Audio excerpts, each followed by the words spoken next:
চলো বন্ধুরা, আজকে ইলিশ মাছ খেতে হবে আজকে আবার। তো আমি চলে এসেছি বাবুদার কাছে। তো ইলিশ আজকেও একটা নেব।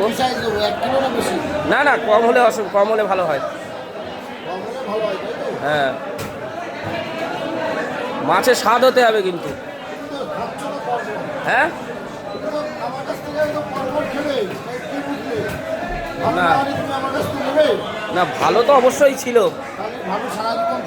ভালো ছিল বলেই তো। বাজারে তো বোম্বে ইলিশ ভর্তি ভর্তি বিক্রি হচ্ছে চারিদিকে, কিন্তু আমি না না, তোমার দোকানে নাই, মার্কেটেও বিক্রি হচ্ছে। লাল হয়ে গেছে কেন? হ্যাঁ লাল হয়, রুপোলি হয় না, রুপোলি।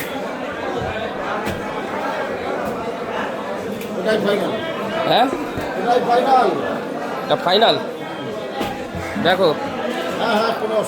হ্যাঁ সুপার হবে, চলো দেখি, চলো দেখি, ওজন করো, চলো।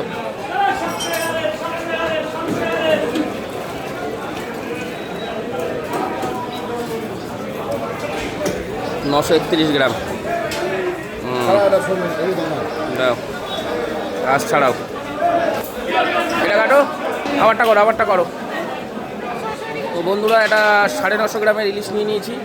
এটা হচ্ছে একদম পারফেক্ট মাছ, খাওয়ার পরে বোঝা যাবে। আগে যতগুলো নিয়েছি ভালোই ছিল।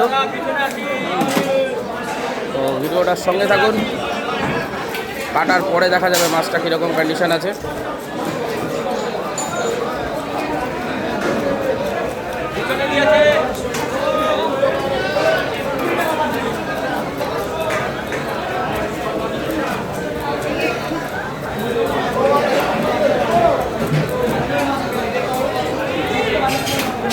দাঁড়া, ওই পাশে চলে যাই।